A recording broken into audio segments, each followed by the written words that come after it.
Hello, everyone. This is MMA Interesting Prospects podcast. Today, our guest is Ollie Sarwa, who won his fight on Cage Warriors 186. Hello, Ollie. How are you? Yeah, no, I'm good. I'm good. Thank you.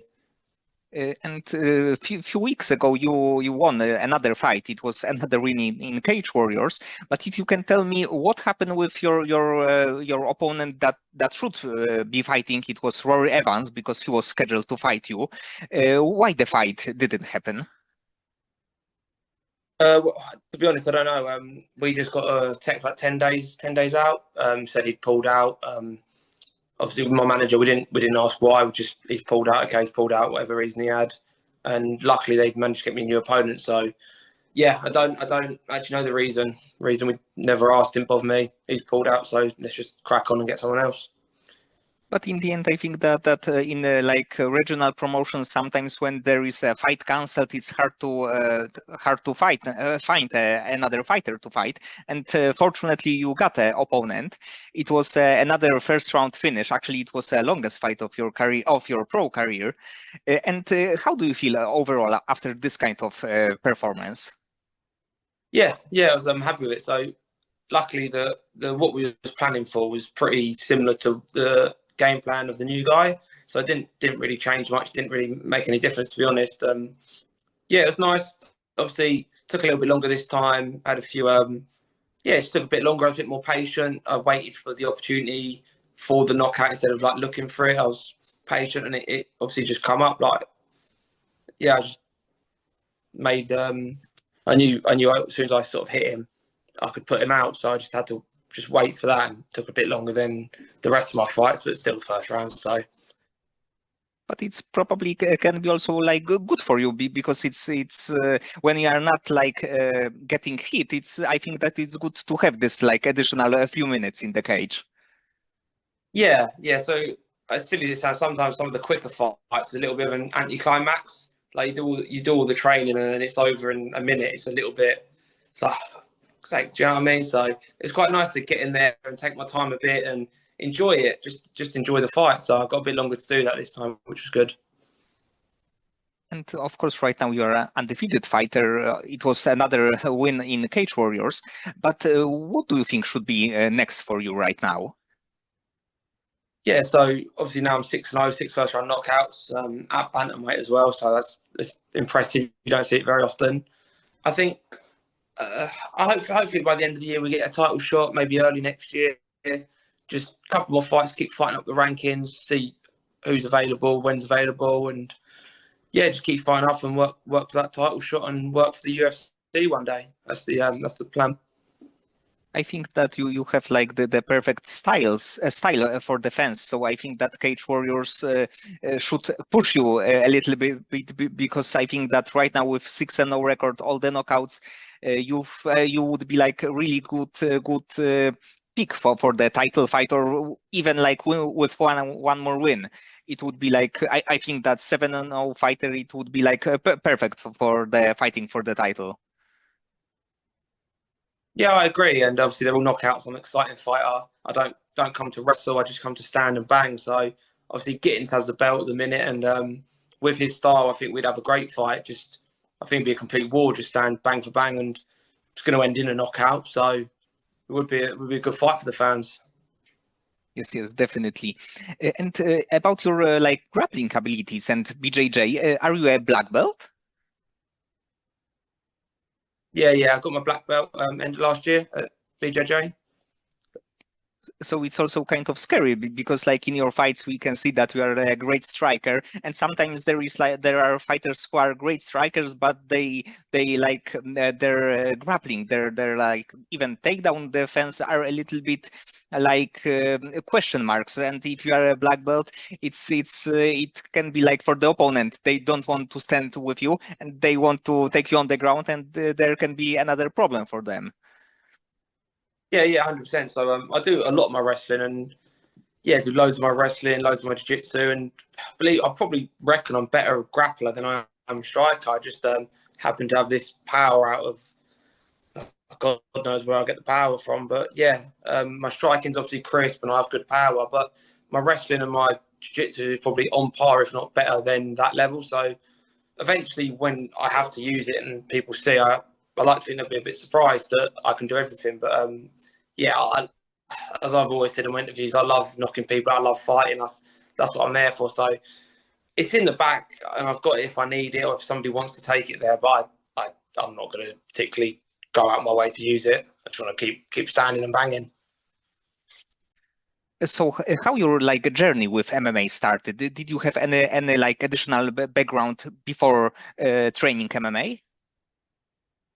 Well, so I started from a young kid. I was doing probably like 8 or so. I think I started with like that JKD and things like that, just like karate type stuff as a kid. And then when I got to about 11, 10, 11, my dad found an MMA gym, like obviously jiu-jitsu and all that. But back then there wasn't really the kids MMA like it obviously was today. Cause what 13 years ago. So the head coach turned around to me and said, like, look, we can't do MMA for you. So if you go away and do Thai boxing, jiu-jitsu, wrestle, this, and this, then eventually when you get a bit older, then you can come to the MMA and mix it all together. So it's basically what I've done. So I spent my first few years as a youngster training in all the disciplines, and then had my first fight at 14, MMA, and that's when I started to bring it all together and compete in MMA. So yeah, I've been fighting MMA since 14, but all in all, I've been training from, well, as long as I remember, to be honest with you, as long as I remember. So, And the gym that you are right now, was it a first like full MMA gym that you went to?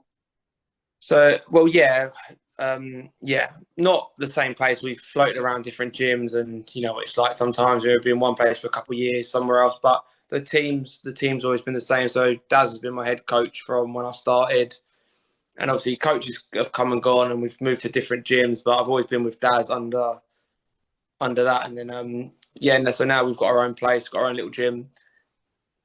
So yeah, it's the same team. We've flickered around, but I've stuck loyal and still working with the same people I've been with from day one.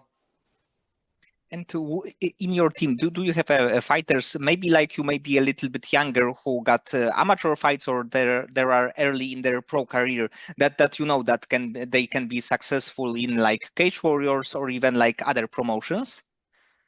Yeah, so we got a few coming through. We've got a few, not even particularly young guys, just a few amateurs coming through. They're all doing all right. I think we've got a minute, four, five. Yeah, we've got 5 or so amateurs. We've got Darnell at the minute. It's probably our most active. He's an amateur. I think he's 4-1 as an amateur now, but he's a good striker, crisp striker, good takedown defense. He'll be fun to watch in a few years' time. Um, Apart from that, yeah, we've had Carl obviously from the gym. He took a bit of time away now, but yeah, I think over the next few years with the gym, you start seeing some big fighters out of forced submission and people going pro. So yeah, it should be an exciting year. Well, exciting few years for all the up and comers. And actually, what I like in like European MMA that fighters often they've got like long amateur careers that they have 10, 15, 20 bouts. And I think that it's good because you can get experience and the amateur record, of course, is important. But in the end, you can like gain some experience and then go pro, have a like great record. So this is one thing that I really appreciate in like European fighters. Yeah, I agree. I had I think I had 14, 15 amateur fights in the end. Done the IMAFs, and it's what I tell all the amateur fighters: don't. Everyone just wants to go pro and start, but I said, don't rush. Like, make the mistakes at amateur, and yeah, which I'm glad. Even I lost at amateur, and I'm glad I did because it teaches you things, and you make the mistakes then. So then when you go pro, you don't. And even like some people, they have a handful of fights at amateur, do well, and then go straight to pro and go straight on Cage Warriors. Then just don't perform the same because you haven't had the chance to have the mistakes and the experience. So that's why even though I've only really had 6 pro fights, my performance looks really mature and composed because all in all, I think, well, that was my 22nd MMA fight. And at 25 years old, that's quite a lot. So even though it took me a while to go pro, I'm glad I took the slower route, and I would recommend it to everyone. There's no rush going pro because once you go pro, that's it. That your record matters then. Amateur, if you lose 4 in a row, who cares? Like, no one, once you go pro, no one even thinks about it. So yeah, I agree with you on that. I think it's very important. And some time ago, you went to Thailand to train and Bangtao. And was it what do you think about this experience? And did you have any like contact in this gym before going there? So no, it's not really. So I went my first year. I went to Tiger, and then I've been back to Bangtao now 2 years in a row. So this year got with my third time, and I'm actually going out again in 2 weeks for 6 weeks. Um, but yeah, no, I didn't really have any contacts. I've obviously always seen people train in Thailand, and always thought I'd give it a go. And yeah, went Bangtao, and I just loved it. To be honest, the way of life, cheap food, nice hot weather, great training. You got UFC fighters there. You got high level pros, like all day, every day training. To me, it's just perfect way of life. So yeah, I sort of fell in love with it, to be honest with you. And I kind of want to like flicker in between the UK and Thailand as much as I can, and hopefully as my profile grows and I earn more for fights, and I can start making there a bit more of a base. But at the minute, I just go out there for basically a training holiday and just in between fights. And yeah, I love it out there. It's amazing. And did you have to chance to train there with some like UFC fighters? So yeah, last time I went, I got a bit of sparring in and some training with Lerone Murphy. Obviously, he just fought on the weekend, so yeah, that was pretty good. Enjoyed that. Apart from that, I did obviously Vucenic was there as well. Got bits working with him, UFC wise, but it not even just UFC fighters. It's just got a whole level of high level pros. So you've got PFL fighters, you've got obviously Bellator, UFC, like just everything. So yeah, yeah. Obviously going back out, and hopefully I get a few rounds in. I know Peter Yarn's training out there now, so I'd like to try and get some rounds of that in with him, but we'll see if I get a chance. And of course, like you train like MMA for a long time right now. And what do you do with this kind of days that you feel maybe like a little bit like not motivated, maybe a little bit beaten up before like previous days it was a hard rounds. What do you like to push yourself to go to the gym? Yeah, well, over over the years, I've learned to like read my body really well. Obviously, I've been doing. I said my 22nd MMA fight all in all, so I know my body so well now, and I know basically I know if I'm being a bitch or if I'm just my body needs a rest.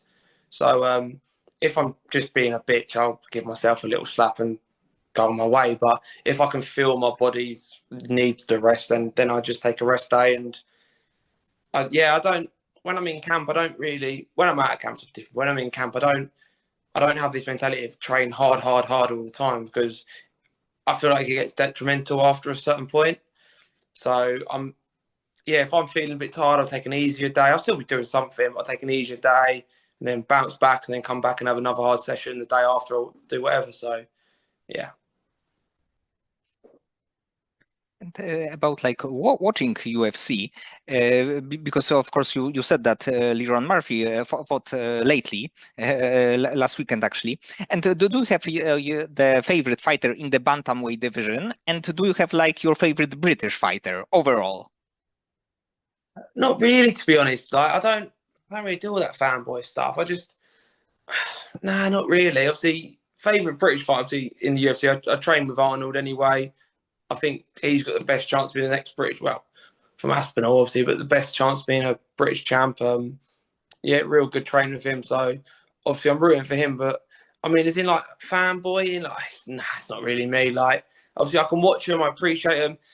I enjoy watching obviously all the high level people. I like watching obviously like Sean O'Malley, like watching his striking style and picking things up. But yeah, I won't say I'm like a fan of any of them. I'll hopefully be fighting them in a few years. So frankly, fuck them. And do you have like one name in mind that you would like to face?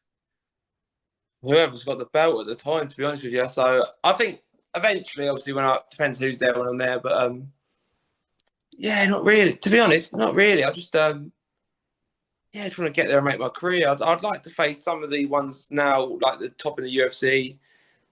Um, yeah, on their way maybe down, but yeah, I don't know. To be honest, I'm not fighting anyone, and obviously in the Cage Warriors division, whoever's next, I just, whatever in it, I just fight anyone. Yeah, I'm a fighter. I don't really care who. Let's just fight.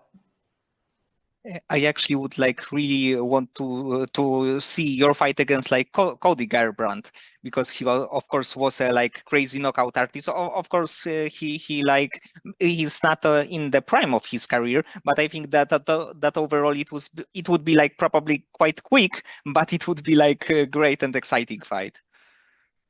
Yeah, yeah, like they're the sort of fights I want and I eye up. So said even like eventually Sean O'Malley maybe in a couple of years' time when I'm climbing the rankings, they're the fights I want.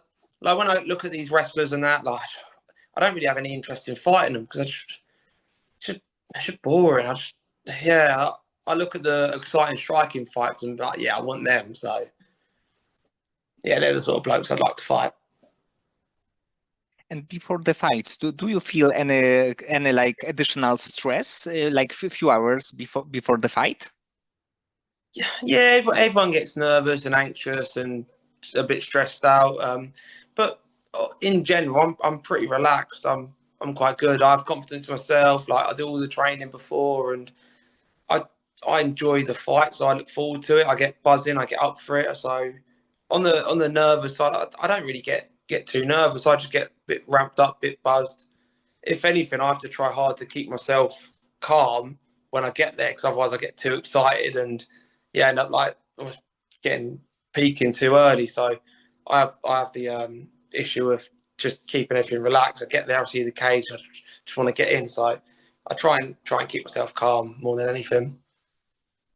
And after the fight, even after your last win, do you prefer to go home and rest, or do you want to go party and celebrate the win? Oh, depends how I feel. Yeah, it depends what happens, but I normally go home and chill. I've gone out a few times after fights, and it just never ends well. So yeah, I normally go home and chill that night, and then the weekend after I'll go out and have a big blowout with my mates or whatever. But yeah, I've learned my lesson to chill after a fight now. I think woke up in a bath one too many times or woke up passed out somewhere, and yeah, nah, it's not good. Okay, Oli, so many thanks for the time and for conversation. I hope that this year you will challenge for the Cage Warriors title, because I think that if the like Liam Gittins or any other who will have a belt, I think that it would be great fight because of your style especially. Yeah, yeah, I agree. I'd like hopefully by the end of the year or potentially early next year, depends on who how it works out. But yeah, within the next 12 months, I'd like a title shot. And yeah, you're right with my style and their styles. I think it'd make a real fun, great fight. So definitely wouldn't be seeing the final bell. I know that much. I think my power would be too much for all these boys. To be honest with you, like I think as soon as I start hitting them, they won't be able to just wear the shots they do with most people. I feel like once I hit them, it'll change the game. So yeah, I'd be confident going into all them fights. So yeah, hopefully this time next year I'll be the champ and eyeing up going to the UFC.